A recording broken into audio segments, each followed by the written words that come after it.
بسم اللہ الرحمن الرحیم۔ السلام علیکم ورحمۃ اللہ وبرکاتہ۔ جب کوئی شخص حج یا عمرہ یا جہاد سے لوٹے تو کیا کہے؟ سیدنا عبداللہ بن عمر رضی اللہ عنہ کہتے ہیں کہ رسول اللہ صلی اللہ علیہ وآلہ وسلم جب جہاد سے یا عمرے سے لوٹتے تو ہر بلند زمین پر 3 مرتبہ تکبیر کہتے تھے۔ اس کے بعد کہتے اللہ کے سوا کوئی معبود نہیں، اس کا کوئی شریک نہیں اور وہ ہر بات پر قادر ہے۔ ہم حج سے واپس ہو رہے ہیں توبہ کرتے ہوئے، سجدہ کرتے ہوئے، اپنے پروردگار کی تعریف کرتے ہوئے۔ اللہ تعالیٰ نے اپنا وعدہ سچا کیا اور اپنے بندوں کی مدد کی اور کفار کی جماعتوں کو اسی اکیلے نے بھگا دیا۔ حاجیوں کا استقبال کرنا مسنون ہے اور 3 آدمیوں کا ایک سواری پر بیٹھنا جائز ہے۔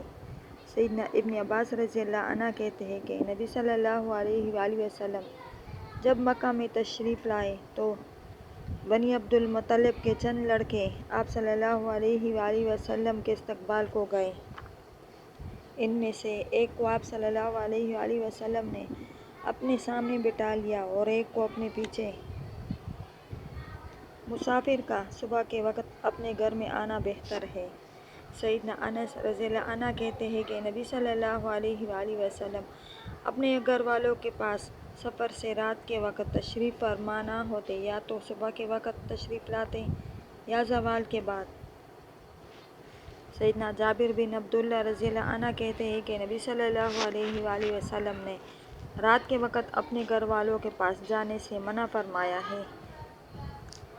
میت کی طرف سے حج اور نذر کا ادا کرنا اور مرد کا عورت کی طرف سے حج کرنا۔ سیدنا ابن عباس رضی اللہ عنہ سے روایت ہے کہ قبیلہ جہینہ کی ایک عورت نبی صلی اللہ علیہ وسلم کے پاس آئی اور اس نے عرض کیا کہ میری ماں نے یہ نذر مانی تھی کہ وہ حج کرے گی، مگر وہ حج نہ کر پائی اور مر گئی، لہٰذا کیا میں اس کی طرف سے حج کر لوں؟ تو آپ صلی اللہ علیہ وآلہ وسلم نے فرمایا ہاں، تم اس کی طرف سے حج کر لو۔ بتاؤ اگر تمہاری ماں پر کچھ قرض ہوتا تو کیا تم اسے ادا کرتی کہ نہیں؟ پس اللہ تعالیٰ کا قرض ادا کرو، کیونکہ اللہ تعالیٰ اس بات کا سب سے زیادہ حقدار ہے کہ اس کا قرض ادا کیا جائے۔ جو شخص کعبہ تک پیدل جانے کی نذر مانے۔ سیدنا انس رضی اللہ عنہ سے روایت ہے کہ نبی صلی اللہ علیہ وآلہ وسلم نے ایک بوڑھے آدمی کو دیکھا کہ وہ اپنے دونوں بیٹوں کے درمیان چلا جا رہا تھا، تو آپ صلی اللہ علیہ وآلہ وسلم نے دریافت فرمایا کہ اس کو کیا ہوا ہے؟ لوگوں نے عرض کیا کہ اس نے پیدل جانے کی نذر مانی ہے۔ آپ صلی اللہ علیہ وآلہ وسلم نے فرمایا اللہ تعالیٰ اس کی جان کو تکلیف دینے سے بے نیاز ہے، اور اس بوڑھے کو حکم دیا کہ سوار ہو کر چلے۔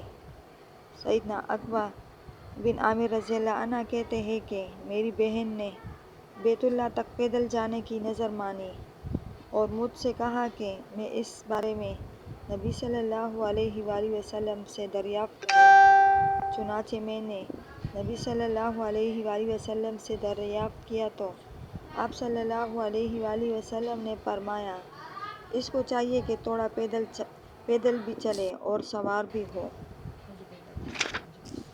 اللہ تعالیٰ ہمیں اور آپ سب مسلمانوں کو حج اور عمرہ ادا کرنے کی سعادت نصیب فرمائے، آمین۔